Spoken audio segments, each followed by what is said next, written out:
Welcome to this week's episode of Inside the Headset presented by Coach Com. This week, we sit down with Payton Pardee, the special teams coordinator for the San Antonio Brahmas.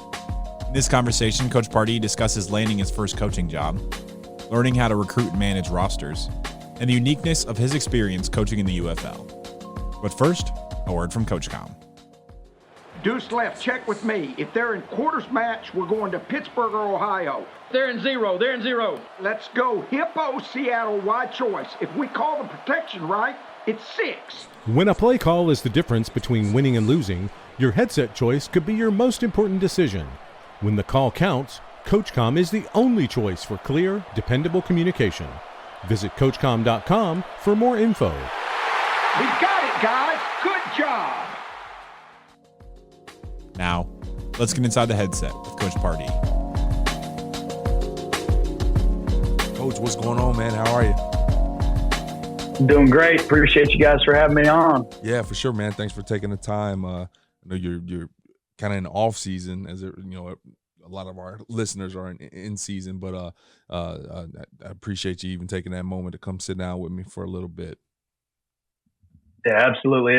I've actually been a big fan of this podcast for a while, so this will be a fun experience, and appreciate you guys for having me on. It is weird, I do have to say. Okay. The whole idea of being in the off season right now, I've been doing this for 2 years, and I know we'll probably talk about it later. It never gets not weird. You know what I mean? Being in the off season in the fall while football's going on currently 7 days a week. So yeah, I bet. So I'm with you.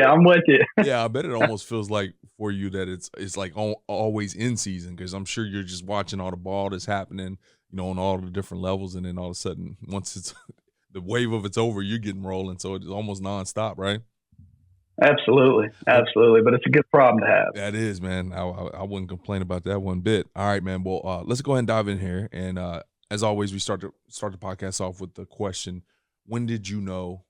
When did you decide you wanted to be a part of this great profession? For me, it's probably not going to be too dissimilar from what I'm sure a lot of coaches experience. I knew at a really early age that I wanted to be a coach, and that really stemmed from, my grandfather was a coach in college and then a bunch of professional leagues for over 35 years. And so being able to spend a lot of time with him, I kind of knew at an early age that football for me was one of the things that made the most sense. When sometimes sitting in a math class or science class, didn't pique my interest, football absolutely did. And then it kind of, just got reaffirmed when I got into college and got around some of the support staff guys at the University of Houston and seeing kind of what their day-to-day looked like. And to some, that can kind of be a deterrent as far as the work-life balance for coaches. But to me, it was something that I was very excited about. Absolutely. And, one of the interesting things is, you played at University of Houston. I don't know if you said that. I didn't quite hear you say that if you did in there. But you played at University of Houston from 15 to 18. And I can't remember who was on the podcast, but we were talking about, some of these stops around the country at the collegiate level where it's like, man, you go there and it's just such good offensive football, regardless of what your record, was or was not whenever you were there. But like University of Houston was in part of that conversation. It's one of those spots where it's just been a long lineage of just really good offensive coaches that have came through over the past probably a few decades. So I'm sure just been around some of those minds that helped spark some of that interest in this profession, right? Oh, absolutely. And it's, I think you hit the nail on the head. U of H is one of those really unique schools where they've always been known for producing high octane offenses. And I say it that way because when you look at the history of that school, they've done it almost every which way you could imagine, with Bill Yeoman running the veer and triple option football, and then the run and shoot, and then the air raid. And then, it truly was a great experience for me, especially in my 4-year stretch there, because we had 3 offensive coordinators in my 4 years. And so I got to see a bunch of different ways to, generate offense. And they weren't all the exact same. They had some similarities, but, I think that's one of the neat things, from a player, especially players that want to get into coaching. I think one of the biggest benefits can be getting as much exposure to different styles of whatever side of the ball you want to coach on, offense, defense, special teams.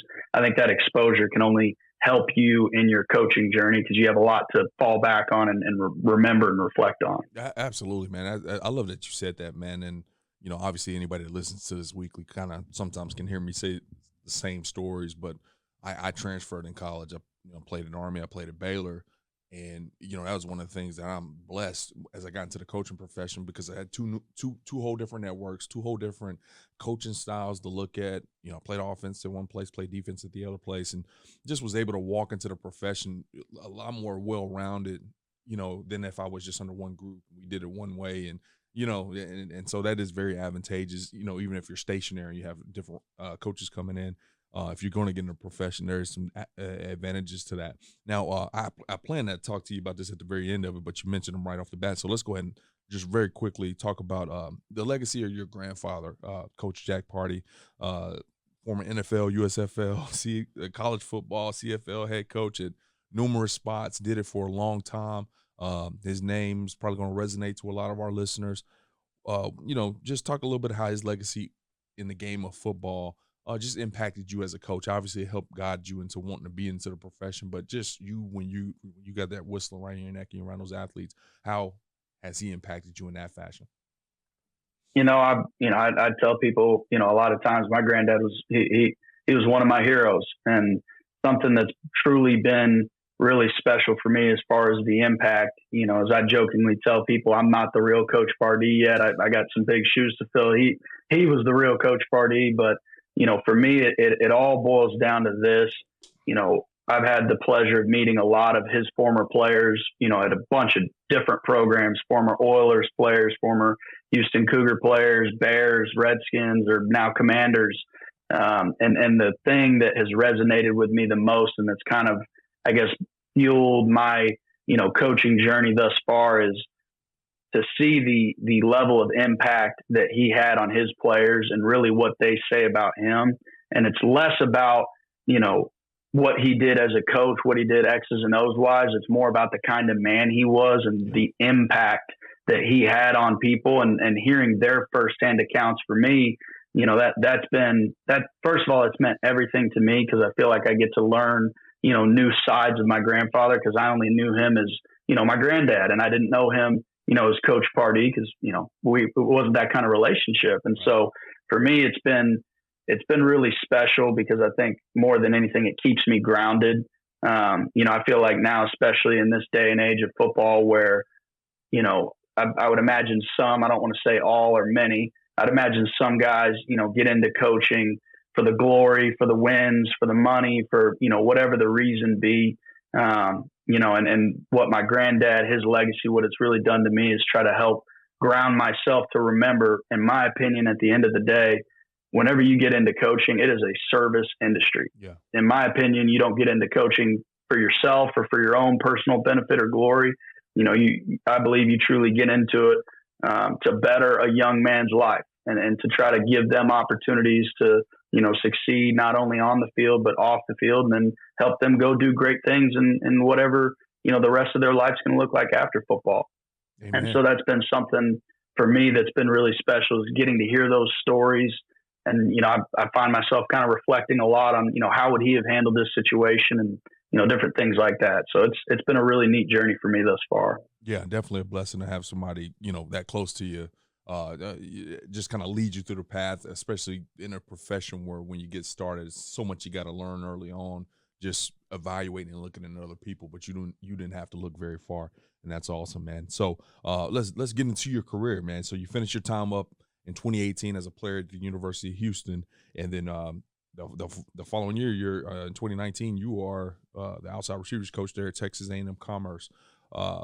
How does that go about? Everybody knows the hardest part is kind of kicking through that door and getting that first one. It comes a little bit easier. It's still hard to get the next few, but how did you break down that barrier of getting into the profession? I honestly, I love telling this story, because, as and all the coaches in college that are listening to this, it's unbelievably hard to get in. Yeah. You know what I mean? Just to simply break into the profession. So for me, it was honestly, it was a huge godsend, and kind of my path to get there was, we finished up in 2018 in the Armed Forces Bowl. And then shortly thereafter, literally a couple hours after the game, our entire coaching staff was let go. And so all of the guys that I had, in my network, they were actively also looking for jobs. And so going into the first, AFCA convention, it was in San Antonio at that time, we were all, together. They were trying to get another job. I was trying to get in and get a job. And so for me, it was truly a godsend, because I was with, a couple of support staff guys that were formerly at U of H. And, my journey to get in was, it's such a crazy story when you look back on it. But the bottom line is David Bailiff had just accepted the head coaching job at Texas A&M Commerce earlier in that December, as we were still getting ready for our bowl game against Army in the Armed Forces Bowl. And so I bumped into him at the AFCA convention, and was actually trying to introduce one of my friends that was looking for a job to him to try to help him get on at Commerce with Coach Bailiff. And, we exchanged, conversation. And then at the end of it, he kind of looked at me and was like, "Hey, are you looking for a job? Because I'm looking to fill out, some of my staff."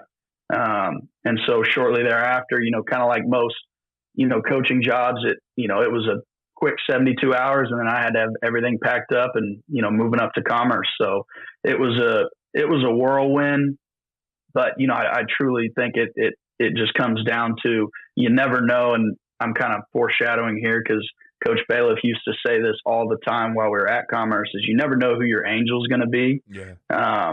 And relationships, no matter how you think they could impact you, they really, really do matter. Because I had the pleasure of meeting Coach Bailiff like when I was in high school, as like a little freshman. Like I wasn't even being recruited at that time, because I was, a freshman. And so he remembered that interaction. And so that, that kind of gave us a little continuity, and then, just building the relationship from there. So that's kind of a shortened version of how I got to Commerce. Yeah, that's awesome, man. And that's a great point. You never know who you're gonna meet back and around in this crazy world, in this profession, and just leaving that positive impact. Even if you're a freshman in high school or a recruit, I know they're not potentially listening to this podcast yet, but just those interactions and leaving them positive is important. Now, there's something else that I think is like probably the coolest thing about that story you just said. You're essentially what I'm trying to think. Armed Forces Bowl. That's one of the earlier ones. So December 17th. I'm just throwing a number out there, somewhere around there, right? It was kind of one of the earlier ones, right? Yes, it was before Christmas. It was before Christmas, yeah. So you're sitting here probably 20 days from playing your last collegiate football game.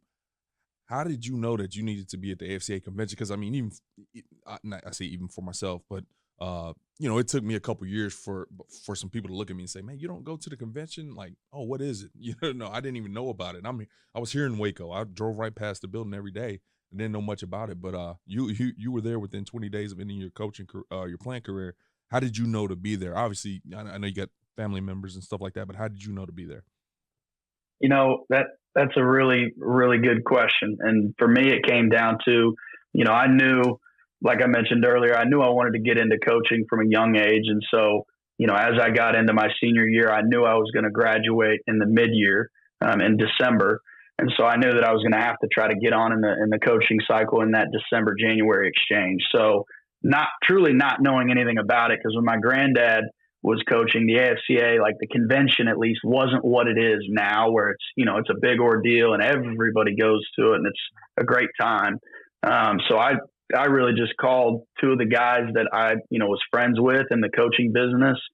Drew Hollingshead he's at Western Kentucky now, and Kenny Perry is at Texas Tech. And those are two guys that, I at least kind of consider my mentors. Kenny Perry played with my granddad, or with my dad for my grandfather. And so I just called both of them and I was like, "Hey, I want to get into coaching. Like, what are your, what advice do you have?" And they both said the same thing.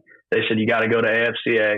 You have to go to conventions. You have to meet as many people as you can and just start reaching out." And so that whole fall, prior to the exchange of the 2018 to 2019 year, I was sending emails, sending texts, handwritten notes to, as many colleges as I could possibly find to, just get my name out there.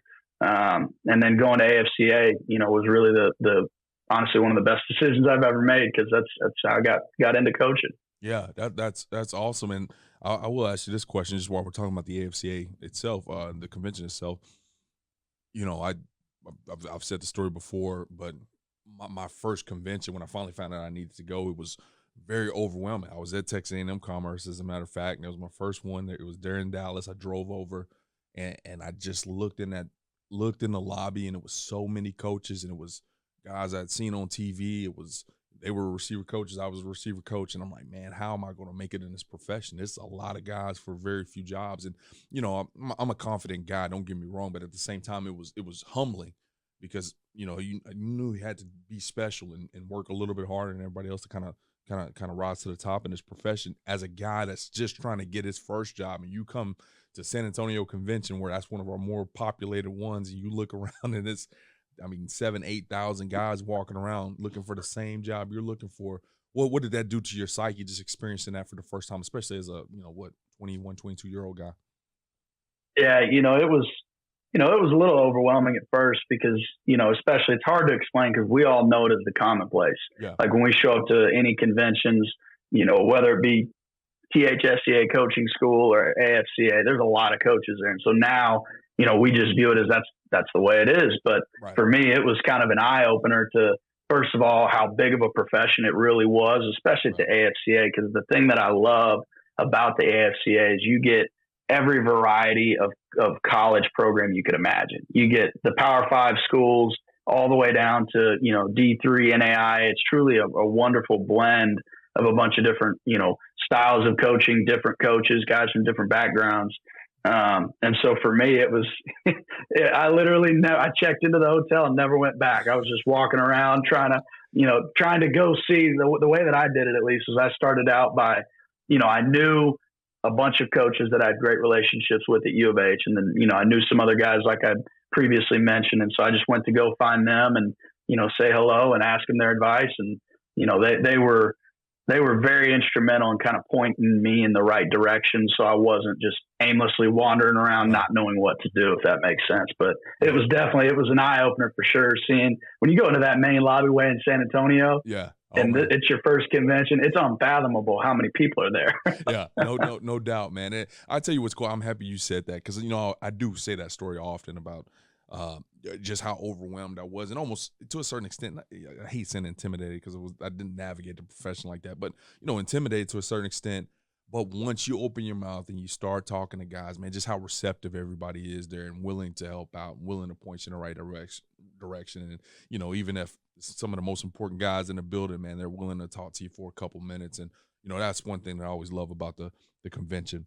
Now, let's get back to your career now. So you're running the coach bailiff. You're trying to hook somebody else up. You end up with a job yourself. So now you're the outside receivers coach there at Texas A&M Commerce. You're responsible for a part of the game plan, a part of breaking down film, all these things that you might have heard of, but you hadn't experienced yet.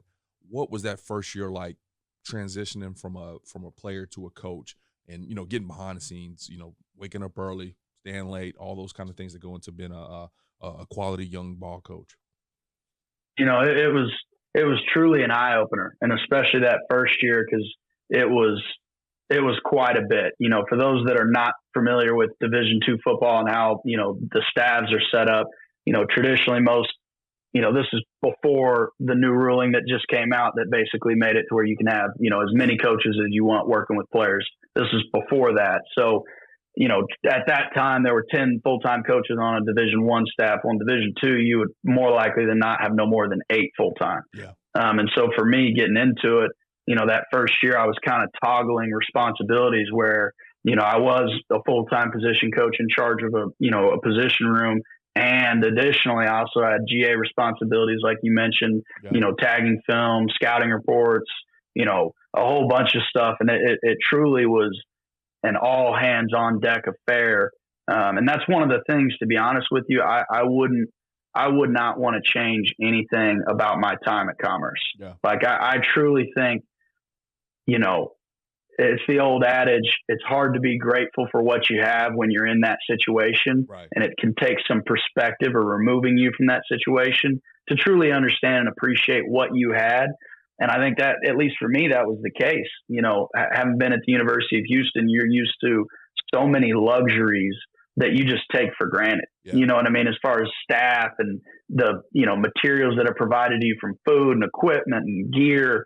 And so going to Commerce where, at the time we were Division II, and, learning how to get creative with the smaller staff size, which means everybody's going to do more. Yeah. I really think for me, that kind of shaped and molded, my kind of outlook as a coach, because when you're at, a smaller Division I college football level, you truly have to get creative and get the same results and outcomes you want with less.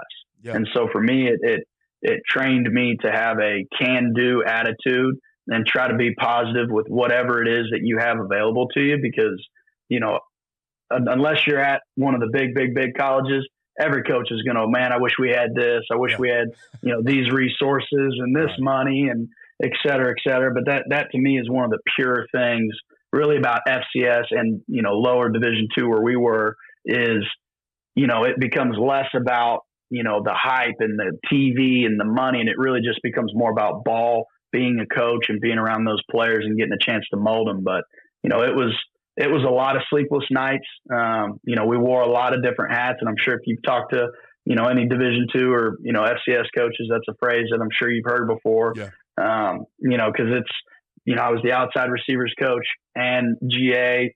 Everybody on the staff was involved in equipment. Yep. During COVID, we were all helping out, with the strength and conditioning side, because we didn't have a, 5 to 8 man strength staff like some colleges do. So for me, it really opened my eyes to all facets of a program and what it takes to be successful, more than just, okay, I'm on offense, I'm coaching the outside receivers, I have this and, whatever support staff offensive duties I have. And it kind of expanded my scope of like, hey, if you want to run a program, these are all the other things that you need to know, like in depth about, that you don't really get to learn about when you're at a bigger school. No doubt. And so for me, it was, it was crazy, but it was a lot of fun, and it's something that I'm forever grateful for. Amen.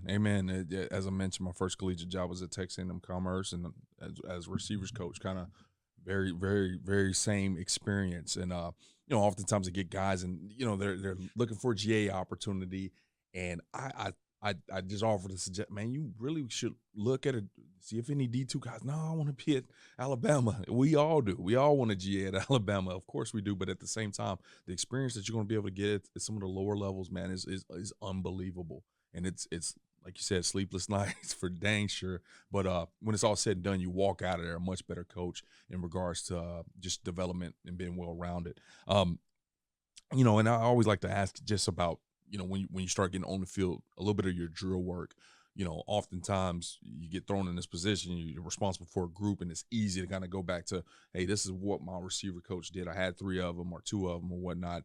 This is what my guys did. These were drills I liked. And sometimes you get the opportunity to go to the AFCA convention or, get online on social media and find some stuff that you like. What did you do to kind of put your drill list together to make sure you were prepared to develop these guys? So for me, and I'll explain what I did. One sidebar note, like on this, I think, and this is from my experience, for new coaches that are getting into it, especially if they're going to have, a role of responsibility where they're, in charge of a room. I think joining your new job with the new program in the mid-year in January is probably the best thing that you could do for yourself, because you're joining a program. Obviously you're going to have recruiting is going to be a big bulk of your time fresh out the gate, but you are going to have some time in there before you get to spring ball, before the actual, coaching to, learn and to develop, what it is you want to do and what your philosophy is as far as running whatever the position group is. But for me, I was really, really blessed and fortunate. I had 3 great receiver coach mentors. And for me, it was, one of my coaches that I had at U of H for 2 years, Kenny Guyton. He's now the receivers coach at Wisconsin. Jason Phillips, who played for my grandfather, he's now at Colorado. And then Tyron Carrier, who's now the receivers coach at Temple. And those 3 guys, Baby J, Jason Phillips, and Tyron, they're both University of Houston alumni. So I knew them obviously really, really well just through my time there and, getting to know them through that program. And that's also where, I came into contact with Coach Guyton. But really those 3 individuals, I cannot state this enough, like the importance of a coach that's in it, just helping out somebody. And those 3 men, what they did for me, they truly, because I went to them and was like, hey, I remember everything you taught us taught me for Kenny when I was a player of yours. And I know how, I remember our conversations for Tyron and for Jason Phillips. I remember the conversations we used to have about receiver play, but, I need help. Like anything you'd be willing to me would be great. And what those guys did truly was incredible. Like they completely opened themselves up to me. There was a lot of phone calls, me picking their brain, learning, what I liked that they did, what I thought could be applicable to the group that we had at Commerce. And I'm truly a believer, a lot of coaches, we all have the answers, you know what I mean? But there's no way all of us got to that point with help, you know what I mean? And that's one thing I will forever be grateful to those three, Kenny Guyton, Tyron Carrier, and Jason Phillips for, is their openness and their, the love in their heart to be willing to share, some of their coveted material, how they teach, a position group. And that's stuff that they've developed. And so I know there can be a little, I don't want to say scared mentality, but it's like you're sharing, your Bible, so to speak. Mm-hmm. And so, those three guys and their willingness to help me, that was really where I kind of was able to hone in on, what I believed in, and what I thought we could get done and accomplish at Commerce with the guys that we had in that room. And then, like I said, those conversations happened, really early in the year. And then, we go into spring ball. So I was able to use that time to kind of do all the things that you need to do to get ready for spring ball. Okay. What's our drill plan going to be? How are we going to, what are the traits of receiver play that we need to get, accomplished and get better at in spring, and kind of put together a plan and method to accomplish that. And then in the, after spring ball, I was able to go visit, Kenny Guyton when he was at Louisiana Tech at the time. They were in spring ball. And so it was really neat for me. It was just a lot of that first year was a lot of phone calls, a lot of learning, from them, and then a lot of reflection, and getting to know, my receivers, at Commerce. Cause I think that's another thing too, when you're developing, your philosophy and your drill plan and, the things that are important to you to develop a position group, is you have to also understand the group that you are entering into. Where are they at in that process? Right. You know what I mean? What are their strengths? What are their weaknesses? And that's a broad stroke for the entire group, but also individually, because I don't believe coaching is a one size fits all approach. Amen. I think it's very tailored to the individual that you're coaching. And so it's a lot of, in my opinion, you need to know exactly what you believe in as far as that position group, what it's going to look like, the technique, the details, the philosophy. But then you also need to know, okay, what are my players as a group and individually? What are their strengths? What are their weaknesses? What do I need to invest more time in for certain individuals to help them become the best player they can be? Amen. Yeah, it's I love the detail that you got into that answer, because I think, especially when you're a younger guy, it's very easy to come in and just go find some cool drills, go find some, some good drills, some drills that will check the box for you a little bit. But at the same time, when you walk in there and you're 75% run team, and all you do is passing drills, that's not very advantageous to what you're going to be asked to do on Saturday. You better make sure that those kids can block. And to get more specific to your point, which I love that, because I've heard very few people kind of talk about that, especially in Texas, man, where you do have a plethora of different type of offenses, throughout the state, where, hey, we were 5 wide the whole time, and we threw that thing around all game. I never blocked a soul as a receiver versus, hey, I was a slot T guy, and I just took it deep every, 5 plays a game. And you can have those two same receivers sitting in the room. How do you develop them? Because they both need way different things, and that's awesome that you could pinpoint that and, make that important. Hopefully some coaches can listen to that and put that in their pocket as they continue to, work their own personal plans at their places. Now, very quickly, you do all that stuff to get really good at receivers. Now you're in the tight end room very quickly, so you got to go do it again for tight ends. So you get promoted, tight ends recruiting coordinator, pro liaison there at Commerce from 2020 to 2022. So you pick up a lot more responsibility, and specifically at the recruiting coordinating position, to where obviously things can change slightly over time and under different head coaches. I remember my time recruiting at Texas A&M Commerce versus my time recruiting as a Division I coach, where I'm recruiting 9 guys really hard, hoping to get 3 of them, versus at Commerce, I'm recruiting 90 guys really hard, hoping to get 10 of them or whatnot. Just such a different kind of style in terms of approach. And the recruiting part was just such a big aspect at Commerce, as with any program, but just in regards to numbers. How did you approach that job? Just how massive it can be in regards to recruiting.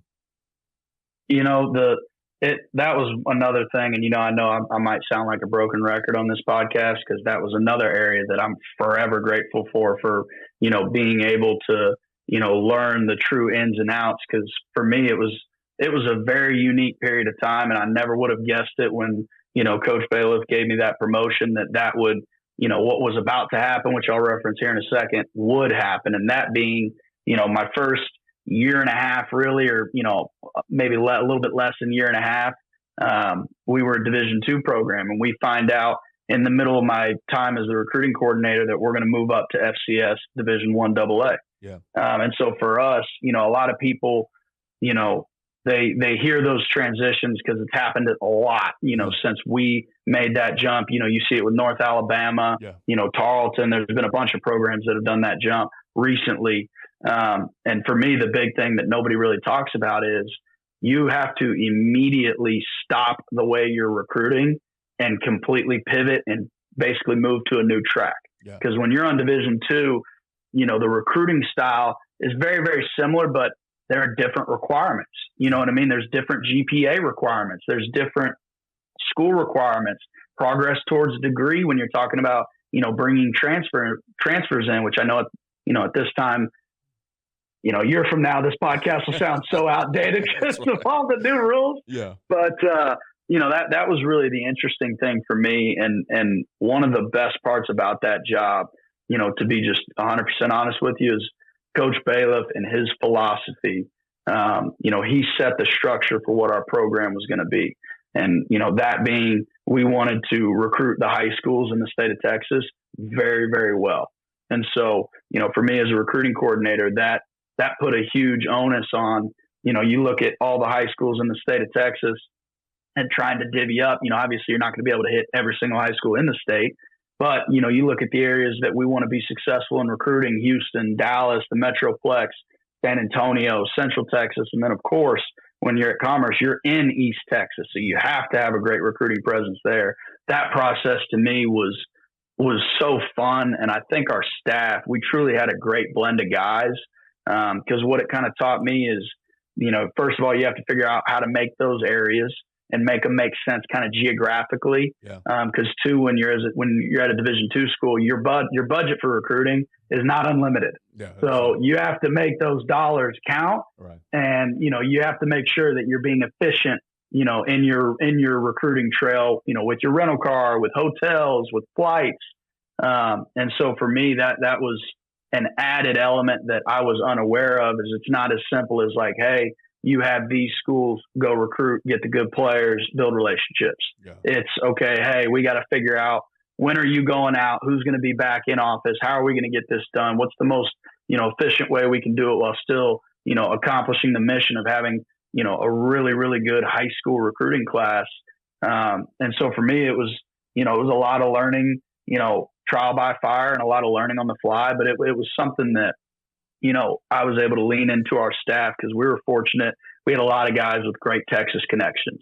And so one thing that I kind of learned there is, if you have a coach that is from Houston or he's from San Antonio and they have great relationships there, it's probably in your best interest to let them recruit that city. You know what I mean? Yeah. So it's different things like that. And then as we transitioned to an FCS program, the other big piece was, when you're at Division II at that time, the equivalency structure was a lot different than what we were heading into with 1AA football, where at a Division II school, at that time you had 36 full scholarships, and you could break those up however you possibly wanted to. You could give a full or a 0.1 or a 0.05. Yeah. Well, then you head into, FCS, recruiting, and the dynamic changes, because the thing that you that you have to begin to factor in is, the equivalencies that you offer, you're not going to have that money available until that young man graduates and leaves the program. And so you kind of reevaluate, maybe it's not in our best interest to give 0.1 scholarships, because when he graduates and moves on, that's only 0.1 back. You know what I mean? So you begin completely changing and overhauling how you're offering your money.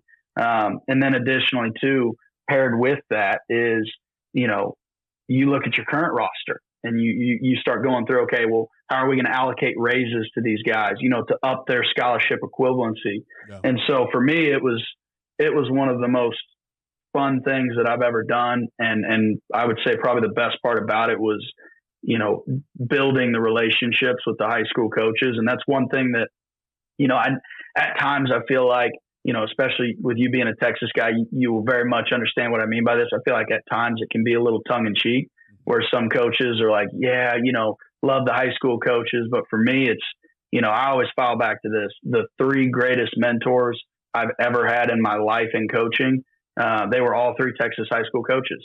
And that being Jack Welch, who was with us at Commerce.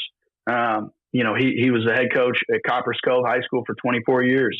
A lot of people forget, but David Bailiff, he was a coach at New Braunfels High School to start out his coaching career. And then, you know, another one that I'm sure we'll talk about later, almost everybody forgets this, but Wade Phillips, he was a high school coach as well to begin his career before he got into college and then on in the NFL.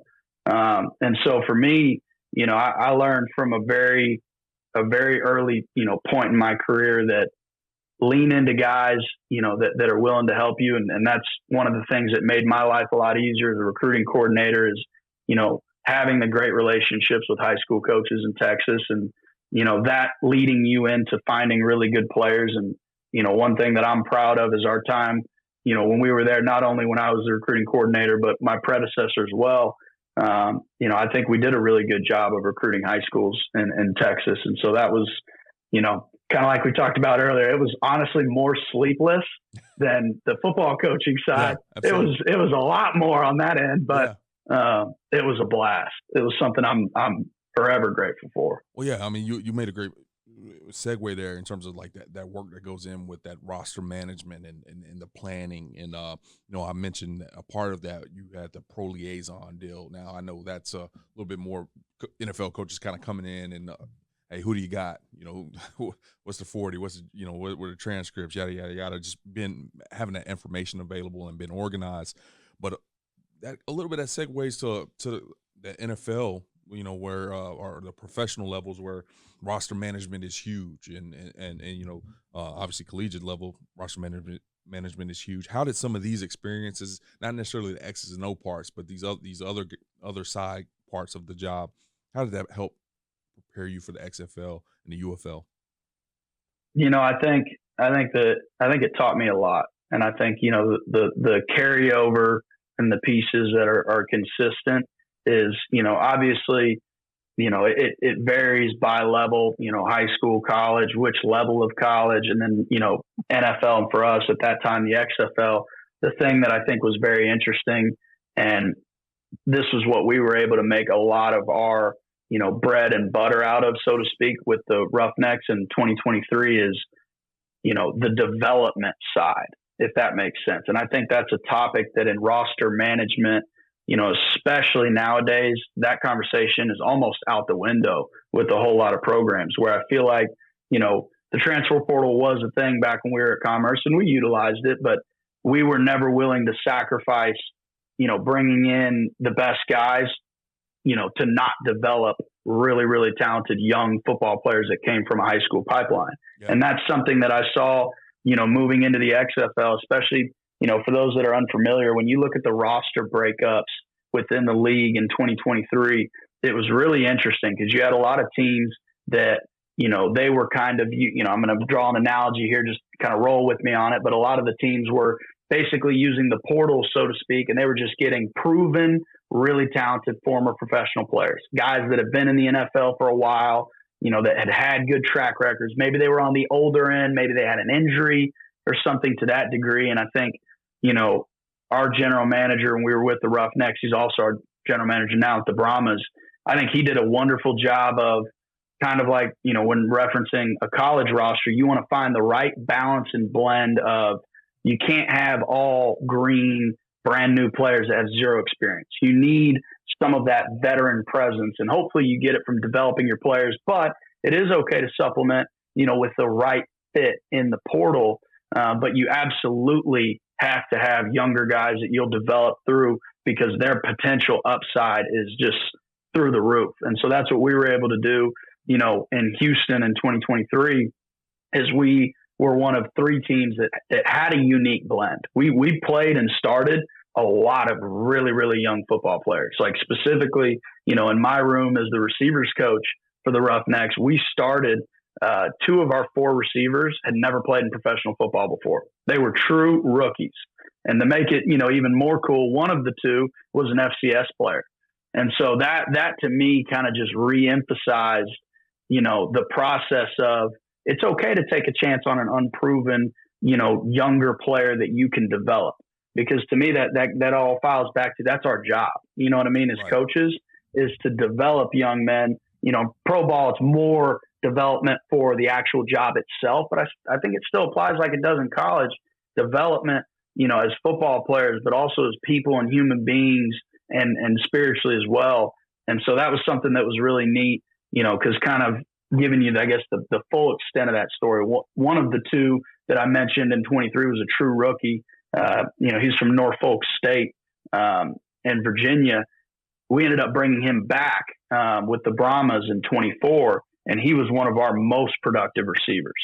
Like it was incredible to see his transformation from first year ever in pro ball to year 2, and that transformation and continuity in a system and with a coach and with the same approach every day, as far as I'm going to give you everything I have.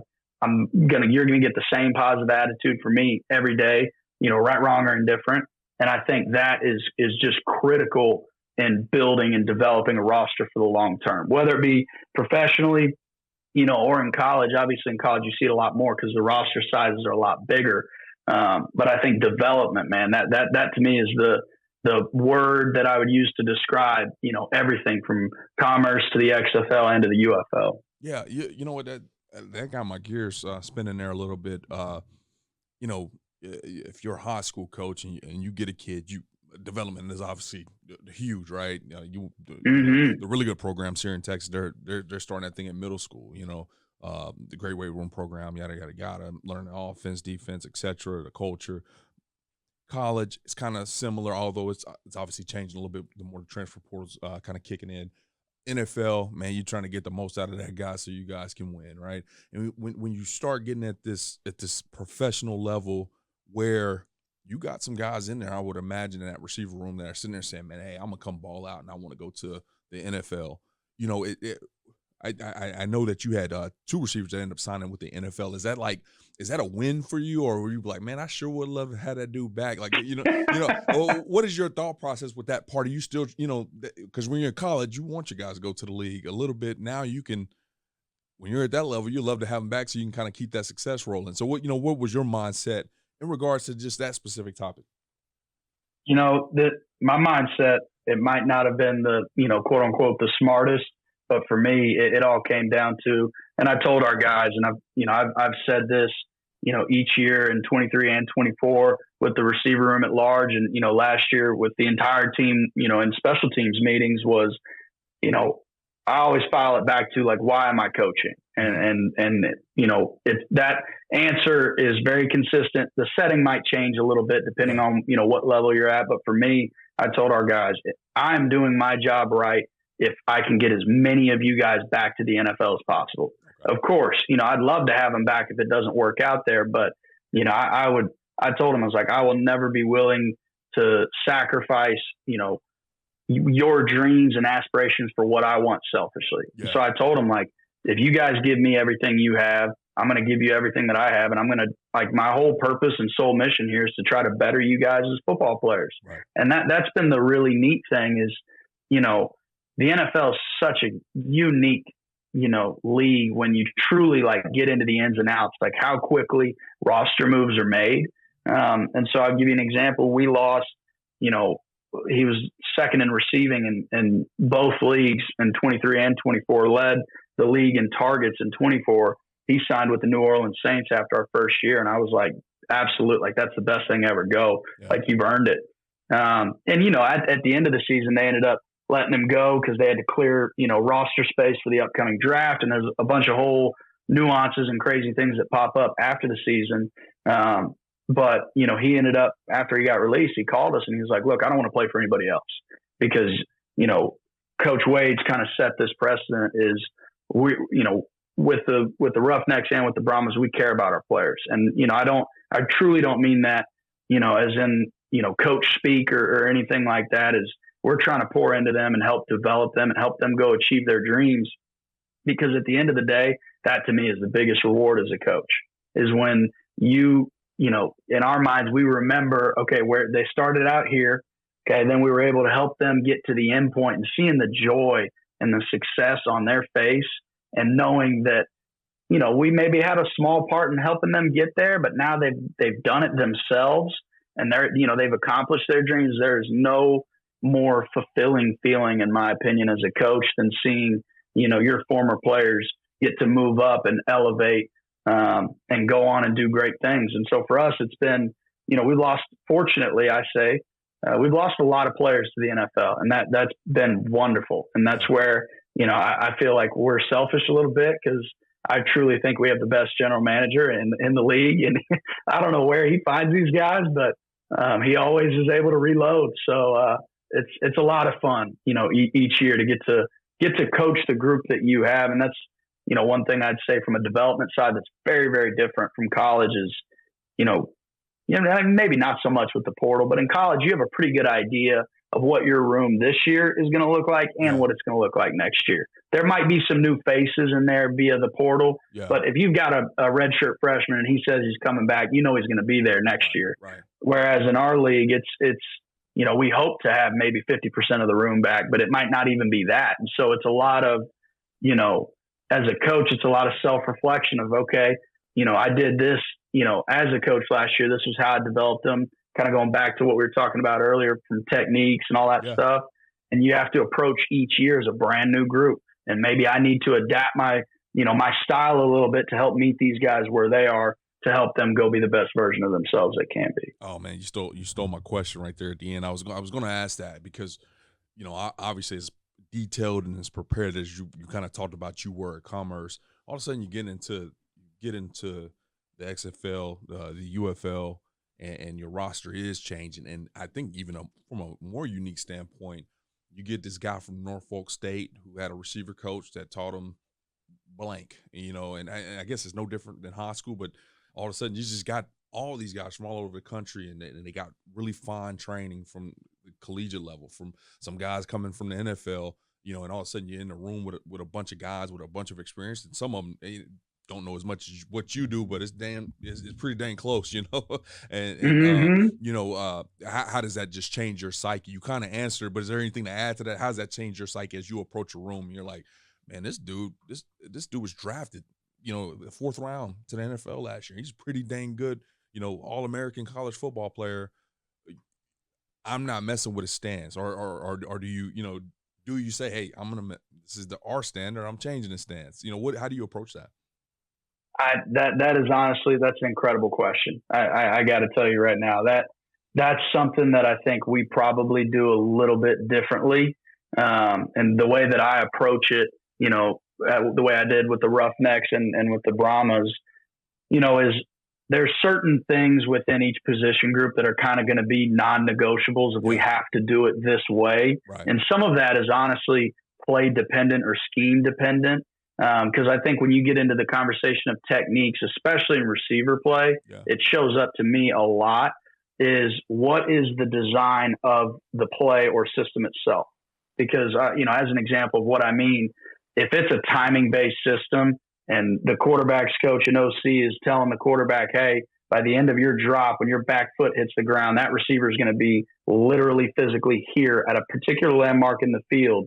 That kind of tells you, okay, so I might not be able to use a release that's going to take a little bit longer because I know I need to end up in a specific area of the field at a point in time. And so that's where I think for me, why we were able to have a lot of success with the receivers we had with both teams is it was the same OC, and he and I, we ran basically the offense that my granddad, that revolutionized the second back half of his career. And so I knew he and I were in really good sync as far as what the end design needed to be. And then from there, okay, and I've said this before, like there's some things that I absolutely believe in to my core as far as receiver fundamentals, and more so, I guess you could say releases, techniques, things like that. But it has to all fit within the greater design of what is trying to be accomplished with the system. You know what I mean? Within each play. Right. And so for me, the way I approached our guys is we knew there were a couple, things that were non-negotiable. And so we tell them up front, like, hey, my job, and this is what I told them, my job is, I'm going to give you guys as many tools as I can to help you guys be successful. If you have a particular way of doing things, as long as it doesn't contradict the non-negotiables we talked about, if you feel more comfortable doing it that way, I will let you do it that way. If it becomes an issue, then we'll look at changing it. Does that make sense? And so, absolutely. You have to break some habits early. But like I think you brought up a really good point as far as like stance. I'm a big believer there's certain things that are just ingrained in young men. You know what I mean? Like through the course of a career. Yeah. And I think stance is an interesting one because that could be considered one of them. And so like just using stance as an example to kind of illustrate the point, as long as it's not egregious, you know what I mean? As far as their alignment and the way they get lined up, if there's major flaws and they're false stepping and they're, late and lagging, then we're going to have to make some changes, but if they approach their stance a little bit differently than somebody else or a little bit differently than I would, if it works for them and they've had success with it, I'm okay, if that makes sense. And I think that's part of, especially when you get into professional football is, I think there's some things that are non-negotiable in coaching. But additionally, I think part of meeting guys where they are is figuring out what do they do well, from a fundamental standpoint. Yeah. How can I enhance that? Absolutely. You know what I mean? What can I do to make that thing they do well even better, as opposed to, well, I have to take this thing that they do very well away from them because it's not what I believe in. You know what I mean? Oh, yeah. And so I think there's that fine line to figuring out, how can I help this young man reach his max potential? So I hope that answers your question. No, it sure did, man. That gave me a lot of unique insight. I've never had somebody in a kind of position to be able to answer that question for me. Now, you spent a couple years there as a wide receivers coach with the Roughnecks, regular season South Division champs. I can't remember what year that was. Two receiver guys. 23, right? Two receivers that signed NFL contracts.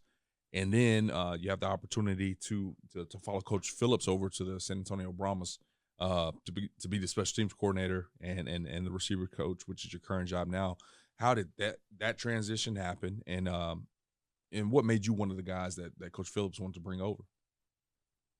I tell you what, in coaching, that was probably one of the craziest things that I've ever been a part of, in my life, and that being, in 23, we had the XFL and the USFL, and those were two standalone leagues. So, in 24, basically in the fall of 23, going into 24, the leagues merge. And so there's this period of time where, we're not sure if, there's two Houston teams in each league. So we're trying to figure out which staff's staying, which team's staying, which is going. And so, the process of getting to the Brahmas was a very, very quick, 72-hour process where at one point in time we thought we were all out, and that was going to be it for our time in the league because they were bringing in one of the other Houston teams to take over the Roughnecks, and then football and God have a very, very neat way of working things out, because in a matter of 72 hours, where at the start we're like, man, we just won 8 games, we won the regular season division championship, did great things on offense. Now we're out of a job. And then within 72 hours, it's Coach Phillips gets the head job in San Antonio, and, we get a call. And, I think one of the things I really admire and love about Coach Wade is I think he really tries to take care of his guys. And especially, if you do your job and you work hard for him, he will treat you like gold. And that's one thing that, I'm truly in debt to Coach Bailiff and to Coach Wade about, is they treat their, coaches and their players better than anybody I've ever been around in my life. And I mean, worked for, visited and got to see, up close in person, they're truly one of a kind in that area. But it was a really special experience. Our special teams coordinator with the Roughnecks, right after the season, Willie Fritz hired him at Tulane to, have the same job, because at that time he'd been in Louisiana coaching for a long, long time. He's one of the greats. And so we knew, I knew that we had a vacancy at that role. And so it was really as simple as, Coach Wade called me and was like, hey, I'm going to the Brahmas. I'd love for you to come with me. And then, we talked about, the special teams job, and I told him I'd love to do it if he didn't have somebody in mind. And that's kind of how we got there. So it was like anything in coaching. It was a really, really quick turnaround. But, for me, it was kind of a good reminder and a good, learning lesson that, you just got to approach everything with mindset of do your very, very best where you are, be where your feet are, give all of your heart to your players and to the coaches you're with, and then trust God that he's going to work out everything else on the back end. Cause, I know you've heard of some of these stories, but just when coaches think it's, getting fired is the end of the world, right, that can end up leading you into something, even bigger and even greater, which, I think the Brahmas was, because we were able to, outright win, the entire XFL conference the following year in 24. We were able to, make it all the way to the league championship. And that was, one step further than we did in 23. So I truly think it was, it was all part of God's plan. Absolutely. Now, one of the more interesting things, especially as I sit here and, listen to you talk about all these experiences in just a quick, 5 or 6 years you've been in the profession, you've lived about 2 decades worth of coaching in terms of hiring and, getting job transitions and all this kind of stuff. When you look back on your very short career, all right, I know the best is yet to come. What are some things that you've taken away from your impact on the profession, and where you've grown and what you're proud of so far? To me, the big takeaways that I've had, and this is something that, I have it written down in my office. I have a sticky note on my monitor that stays there. And it reads, to me, I try to never lose sight of the important reasons why I got into this. And one being that it's all about the players, and it's a service industry. And for me, what that entails is there's going to be a lot of times when we as coaches don't want to do things because maybe we're tired or maybe we just want to go home. But if our player needs our help, we got to be there for them. And that's part of the call that we have. And so, that being one thing that I've reflected on, that, I've truly learned to understand what that means inside and out, because it's one thing to say it, and then it's a whole nother thing, when the head coach calls you and says, hey, this recruit that we just signed, he's flying into DFW airport at 3:00 in the morning, and that's an hour and a half away from where you are in Commerce, but we need you to go get him. And so, you truly learn, or at least I did, through my coaching career thus far, what service means to other people and doing things out of love and not because you have to. And then, the thing that I really try, hard to do, in my career is I try to treat, assistant coaches that I work with, or, if they're support staff guys that maybe work for me, I try to treat them like gold. And my reasoning for that is, I think there's a lot of coaches, in this business that have had experiences where, not everybody is treated as well as I was in my career thus far working for David Bailiff and Wade Phillips. A lot of guys, sometimes they go through the experiences of, being spoken to in a manner which is not very respectful, or it can kind of be hard to receive a message, and they go through a lot of trial and just discomfort and, tough things. And that's part of coaching, you know what I mean? That's part of the molding experience. Yeah. But one thing that I've tried to do on my end is, this is something that I truly learned from both Coach Bailiff and Coach Wade is, I try to speak to people in a manner of which I would want to be spoken to, whether I was a GA back at the beginning of my career or a coordinator where I am now. I try to treat everybody the exact same, as well as I possibly can, because at the end of the day, whether you're an unpaid volunteer or you're, a coordinator or the head coach, everybody deserves to be treated with and spoken to with respect. And so that's something that, I try hard to do, because I think coaching is a unique profession. where I think it's on us as coaches to bring in the next wave. Yeah. You know what I mean? To Absolutely. usher in the next group of coaches. And I think the only way that you're going to have success bringing, young new coaches along with you is, you need to treat them well. Because when you treat them well, they'll treat their players well. And that's how, I think you can, develop, this entire business. Because to me, I think back to, this is kind of going off the trail a little bit, but I think it's relevant to the question. Football, I think we all individually have so many different stories where we can say football changed my life in this manner. Yeah. And, maybe this relationship, this coach, this experience, I can certainly say for myself, the discipline, that I received when I was at the University of Houston, just from structure, daily structure and commitment, that forever changed my outlook on how I live my daily life.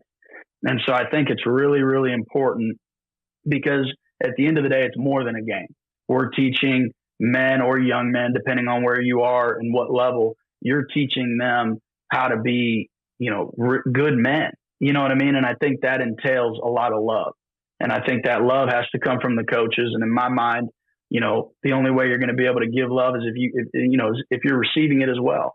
You know what I mean? And that's where I think it's just important, to treat people the way that you would want to be treated. And I know that's something that I don't know if it's talked about a whole lot, but that's just, that's one thing that I learned from Coach Wade and from David Bailiff is, they treat everybody like they're gold and everybody's opinion matters. And, they set the stage and, the working relationship very, very clearly from day one. And that's, we're going to treat everybody with respect, me to you, you to me, coach to coach, coach to player. Yeah. And I think that respect and that love is one of the biggest takeaways I've had in my career is the results and all that stuff, that'll come, but you have to be rooted in something, that's bigger than yourself.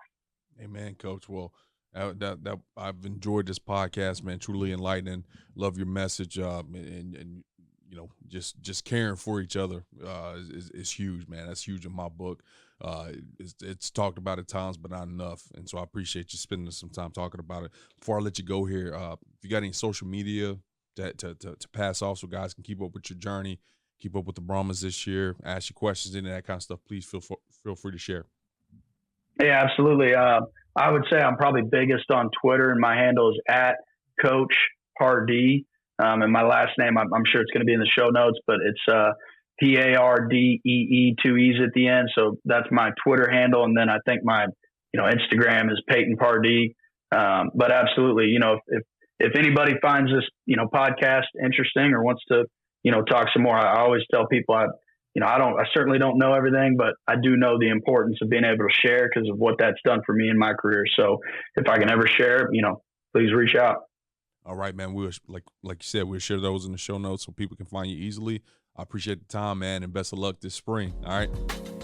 Absolutely. Appreciate you. Thank you so much. All righty, bro. Coach Com has been delivering tough headsets for tough teams for more than 31 years. It's why 97% of FBS teams and thousands of high schools across the country rely on Coach Com. Get the best for your team. Visit CoachCom.com for more info. Thanks for listening to this week's episode of Inside the Headset, presented by Coach Com. If you'd like to learn more about this week's episode, head over to AFCA.com. There, you can access every episode and find corresponding show notes. Remember, you can catch every episode of Inside the Headset, presented by Coach Com, on wherever you get your podcasts, including Spotify, Apple, and YouTube. While you're there, we'd love for you to take a moment to rate, review, and subscribe to the podcast. Your feedback helps us improve and grow. Keep up with the latest news by following us on social media.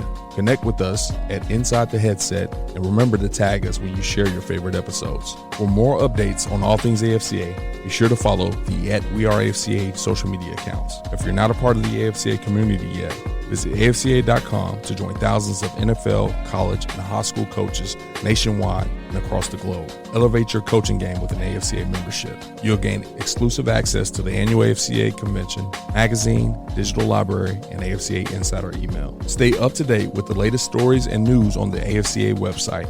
More than just a convention, the AFCA offers continuous education, guidance, networking, and more. Celebrate the past and shape the future with the AFCA. It's about fostering exceptional coaches who create outstanding teams and even better individuals. Invest in your skills and make a lasting impact today by engaging with the AFCA. Your journey starts here.